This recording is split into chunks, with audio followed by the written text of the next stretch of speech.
我们要前往一个在西班牙跟法国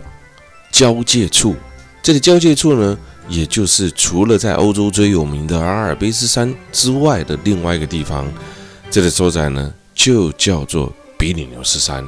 而比利牛斯山里面有一个非常有名的滑雪度假小国家，这个国家呢就叫做安道尔。我们现在就准备前往比利牛斯山里面的安道尔来去旅游。安道尔这个所在，它的最主要来源它最主要的旅游的季节，其实重点在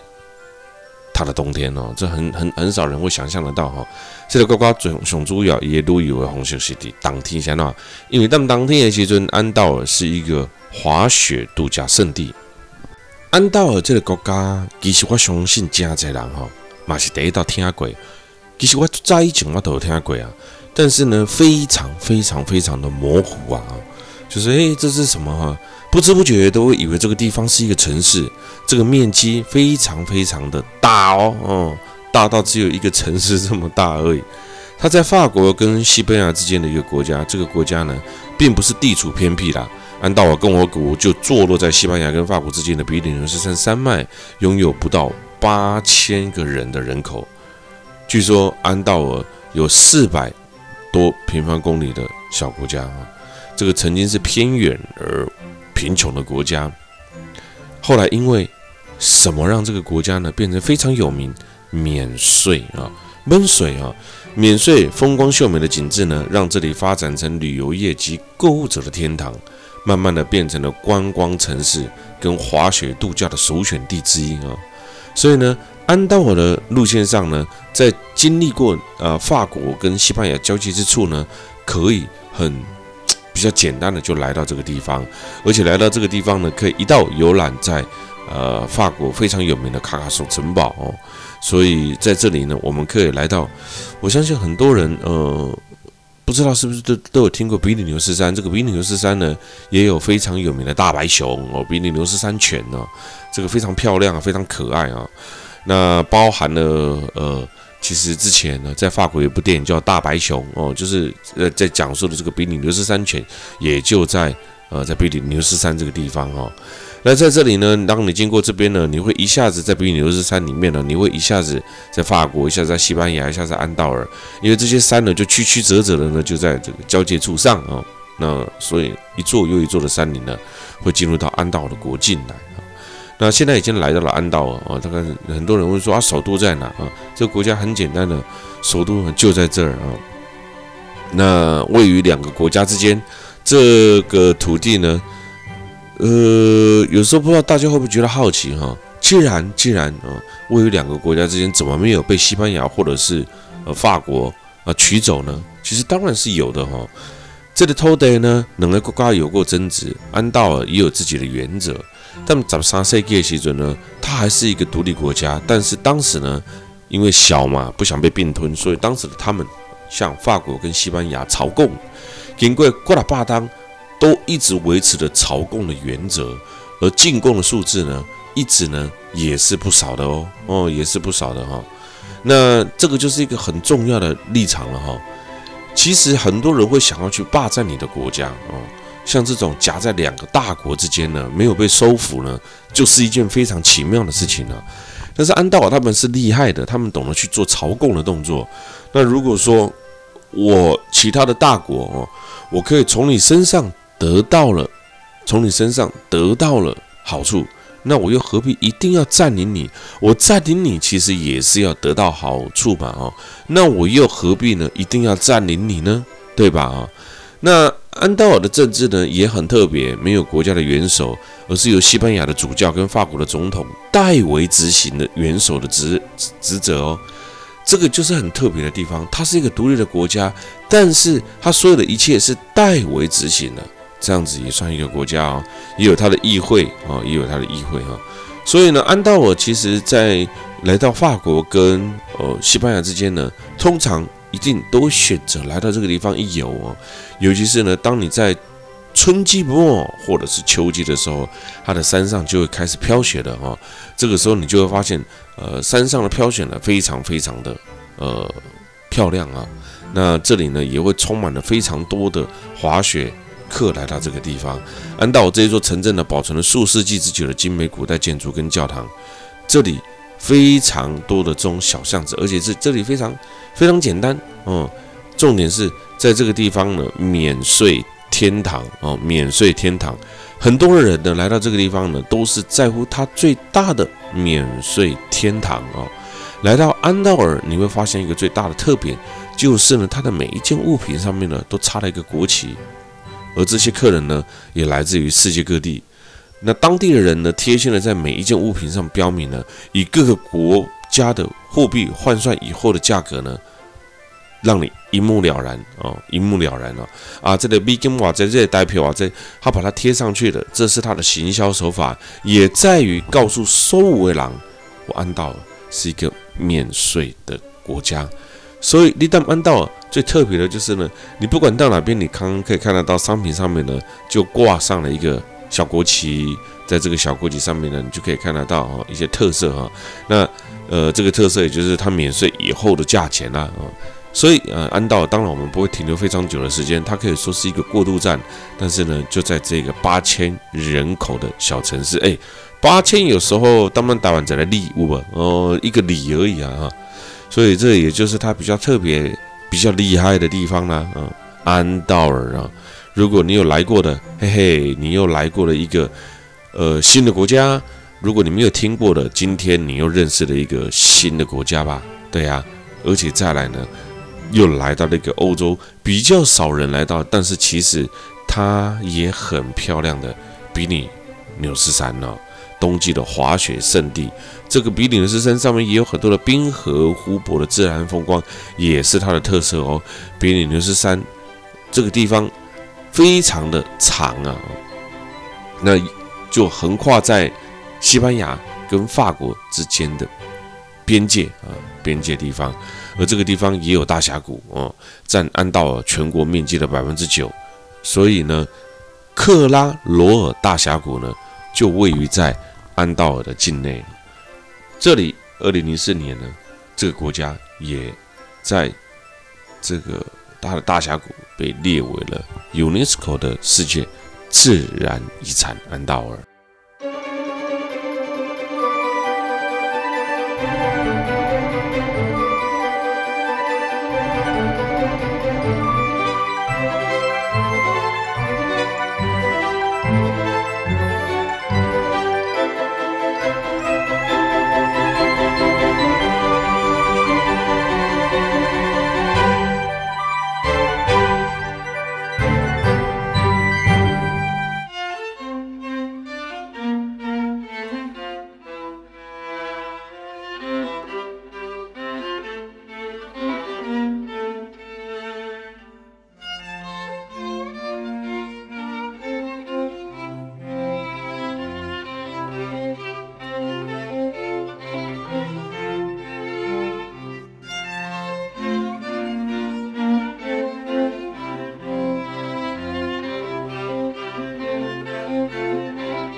安道尔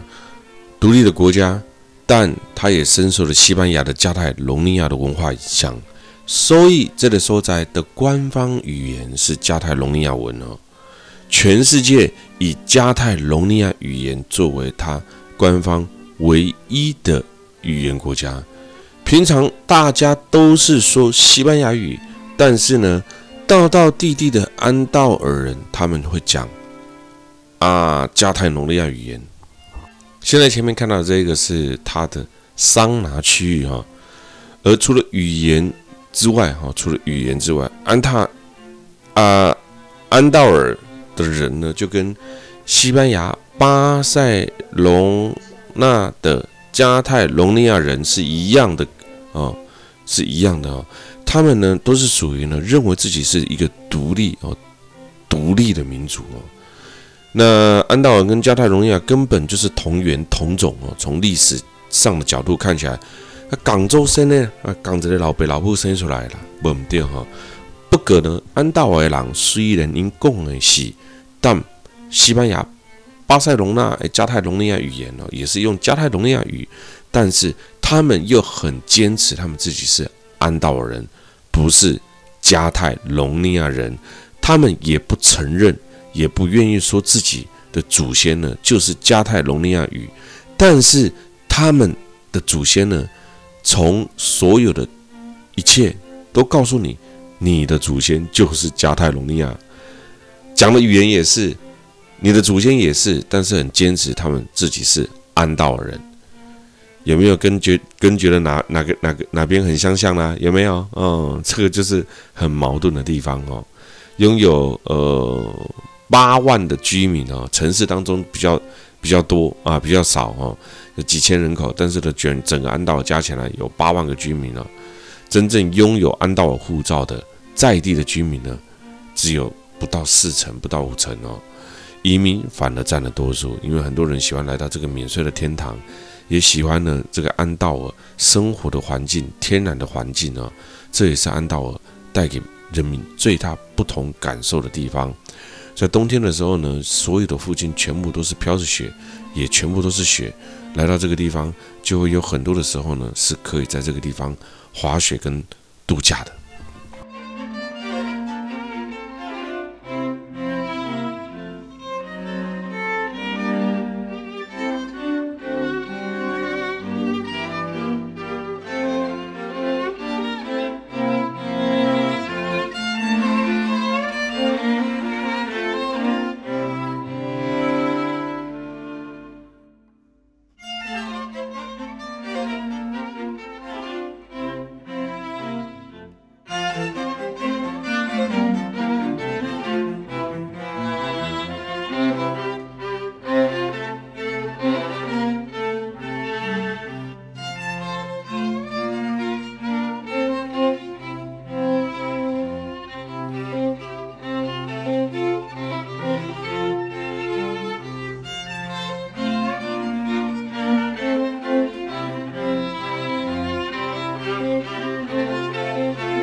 有没有看到睡美人啊？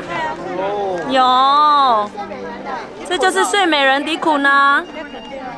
现在我们来到了卡卡颂城堡门口的这个睡美人哦，有没有看到 UNESCO 这一个地方呢？这个我们等一下再来谈谈这个卡卡颂城堡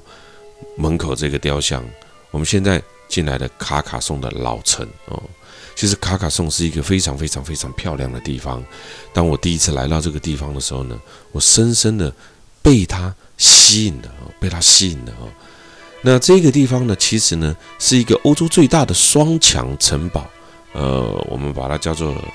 卡尔卡松哦，也可以叫做卡卡颂哦。来到这个地方呢，这就坐落在卡尔卡颂城堡里面哦。法国南部欧德首府卡尔卡颂旧城，位于欧德的山谷。隔着比利牛斯山跟西班牙相望，这个地方呢就叫做卡尔卡松。那这里呢有欧洲最大而且最完整的内外双层城墙。这种内外双层城墙就很考验着你的拍摄功力，你要懂得拍，你才有办法拍出这个双城墙的感觉。因为毕竟欧洲双城墙的城堡是非常少见的。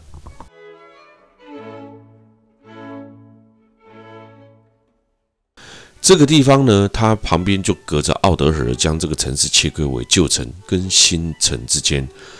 卡尔卡松旧城呢，以中古世纪的中世纪防御工事为名，保有欧洲最大且最完整的内外双层城墙啊。内层是罗马式的城堡，外围是哥德式的城墙啊。这两个是截然不同的感觉。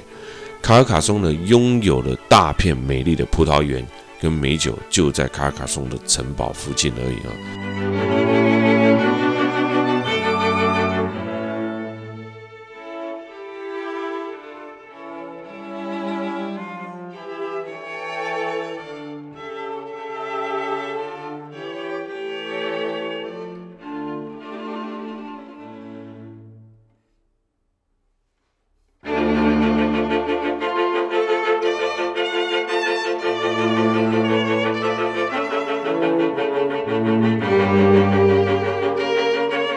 卡尔卡松拥有欧洲最古老的双城墙，而且这里也有非常天然的、非常美丽的葡萄酒庄园。在这里面的房屋及街道，还有完美的哥德式大教堂。在1997年呢，卡尔卡松城堡在1997年就被联合国教科文组织列为了欧洲最古老的城堡，也被列为世界文化遗产的称号。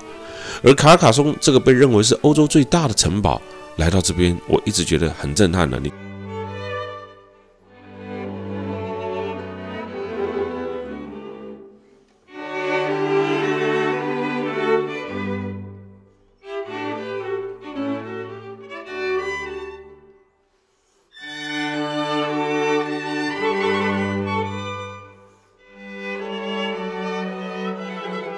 这个被认为欧洲最大的城堡历史可以追溯到凯特部落来到之前的西元前6世纪，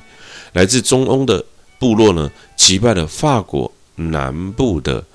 一个叫做朗克多克人，并且当时就定居在这里。那这一座获得胜利定居在卡尔卡松的人呢，就一直留在了卡尔卡松，一直到了西元的1222年的时候，罗马人获得了胜利，定居在卡尔卡松，并控制了伯纳恩内的地区。所以瓦多的共轨这个双城墙城堡，你就会感受到它最外层是什么？它的最外层是罗马式的，它的最内层呢是哥德式的。在西元4世纪，罗马人跟法兰克人又开始为了卡尔卡松征战，一直到了西元350年被法国占领了这个城市。所以这个城市呢，其实前后后就在被罗马人、法兰克人、法国人你拿我拿，你拿我拿。所以呢，开启大量的入侵呢，卡尔卡松城堡这个双城堡呢，慢慢的也变得危机四伏。而到后来呢，罗马人为了因为这个城老是被拿来拿去，而且他又控制了比利牛斯山也重要地理位置，所以干脆呢，的当这的首长呢，加固了这个城市的城墙啊。一收改呢，第一道城墙呢，并没有阻挡西哥德人的入侵，进入了他当时的城内，也没有阻挡当时的西哥德人在西元5世纪占领了卡尔卡松。所以呢，当时的罗马皇帝就决定呢，除了占领其中一个之外呢，那干脆呢，再建造第二个。西元9世纪的时候，查理曼大帝带领的大军，当时卡尔卡松又回归到了哥德人手上的时候呢，查理大帝想要攻陷了卡城，但是呢，围攻5年也打不下来。卡尔卡松的这个全城的粮草呢，几乎在当时都没有办法再坚持下去的时候，当时机智的卡尔卡斯夫人想出了一条妙计。她当时呢，卡尔卡松的城堡里面的这一个夫人呢，她把城中的粮食呢集中起来，就塞到一头猪的肚子里面，然后呢，这个猪呢就从城上面往外丢。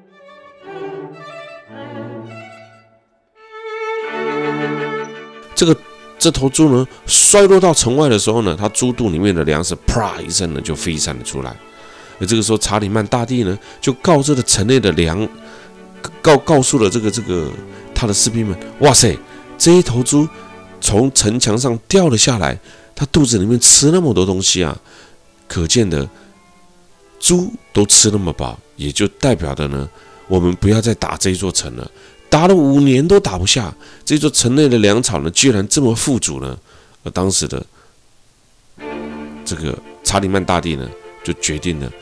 不再进攻这个卡尔卡松城堡。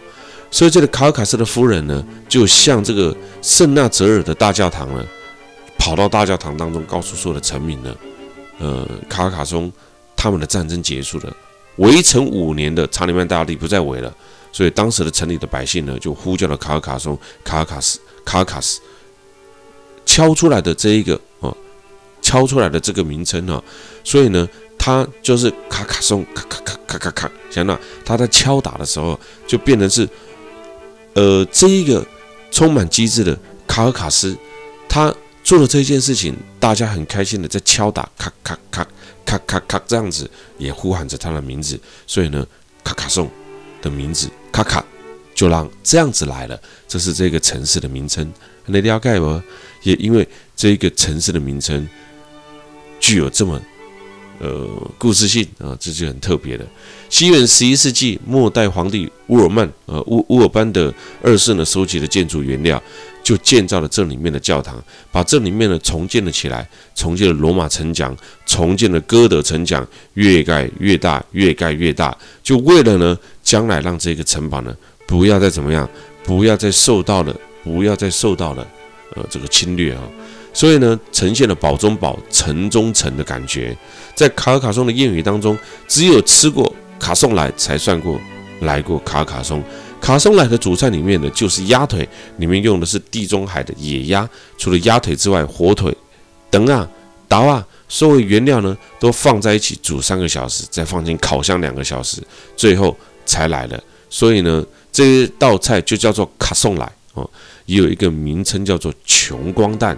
据说以前呢，卡尔卡松城内有个穷光蛋快要饿死了，他翻遍了厝内底想要找食物件，好不容易呢找了一碗豆啊，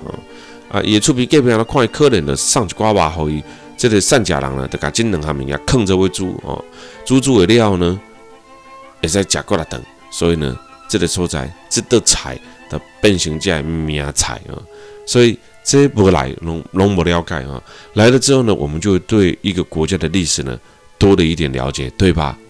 来了之后呢，我们就对这一个，也许很多人旅游过世界各地很多国家，但我相信卡尔卡松城堡绝对值得你一游。我个人非常喜欢法国，有很多的城堡呢，都在我心目当中留下了非常震撼的一面，像法国的圣米歇尔，像法国南法的卡卡颂等等呢，都是在这里呢，也被联合国文化遗产列入项目哦。一个叫做中古世纪城堡，一个叫做世界文化遗产。这个地方也是法国前5大城堡的其中一个，所以我特别喜欢来法国。有机会，我每一年都喜欢来法国走走看看，这也是法国让我着迷的地方。真的，我个人觉得法国的城堡啦，它的很多的这个氛围呢，都让我非常的喜欢。风华再现的千年古城卡尔卡颂，建在比利牛斯山岩石山丘上，成为坚固易守难攻，连接了大西洋与地中海的一个非常重要的地方。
很多人来到卡尔卡松呢，会觉得这个城市呢，竟然有2000多年了，为何这一个城市呢？为什么它看起来这么新啊？看起来这么新，其实它是有整修过的哦。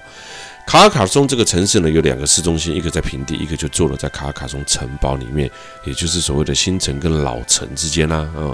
2000几年来，经历罗马、西哥特人、阿拉伯人、十字军的占领啊，这个城墙呢，总共外围呢有3公里长。我告诉你，来卡尔卡松最大的特点呢，其实是什么？其实是走在城墙上，其实反而并不是走在城街内哦。但不懂的人呢，不太了解的人，他就会绕，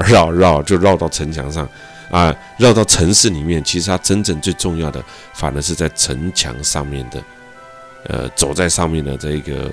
以前外城墙啊，真的啊，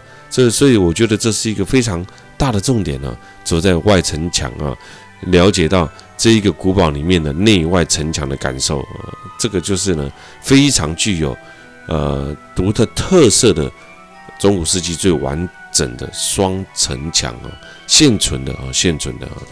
来，那我慢慢来讲哦，慢慢来讲。卡尔卡松在英法100年战争当中呢，也没有受到攻击啊。它最早的攻击的都在初期，到后期的时候呢，已经完全的都没有了啊，完全没有受到攻击啊。那在这里面呢，也就以这个大教堂为它的主轴，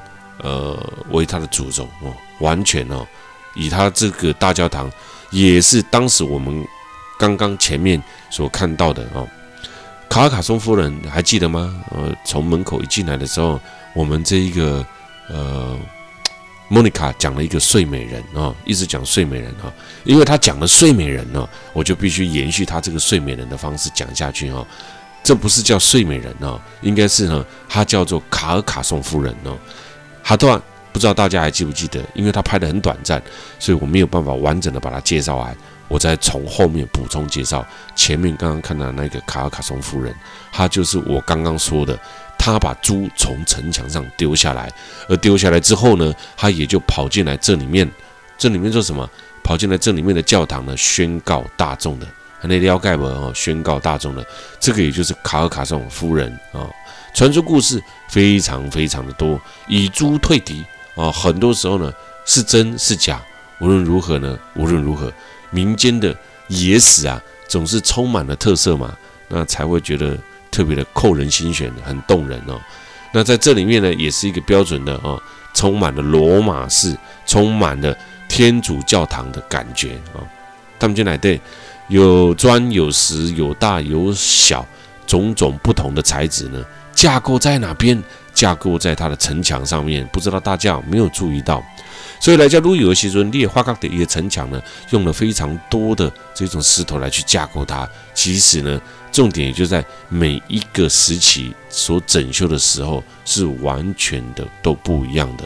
而且据照战争图鉴的欧洲历史内层的伯爵图堡当中也有讲，投石车好像都是布置在城内外之间用来运作的。所以在这个地方可以看到中古世纪以前的投石车，而且呢，在这里面还可以看得到卡尔卡松的城墙救世主哦。城墙救世主呢，是因为法国大革命之后呢，卡尔卡松当时呢失去了战略的价值，被从国家战略的调表当中剔除，城墙被拆，沦为采石场。后来呢，刚好呢有这个城墙救世主呢，他叫做呢马亚萨尔他呢要求呢战争部保留的城墙，今时今日我们还可以看得到这个中世纪的遗迹，也就是因为它的因素哦。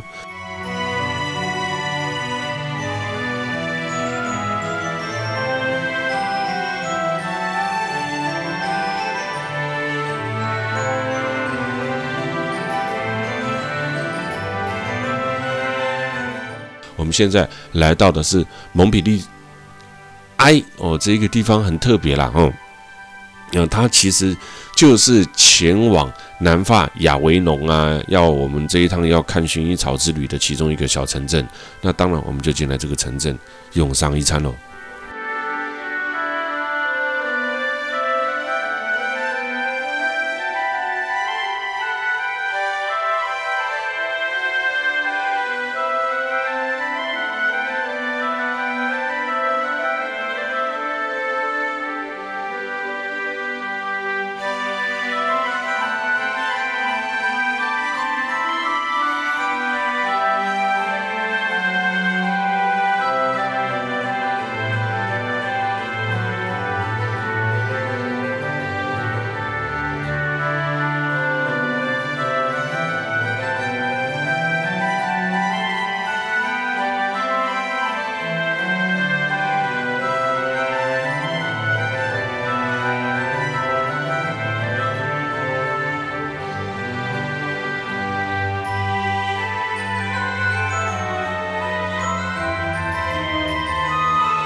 Fais gaffe, tu commences à faire ton punk à chien.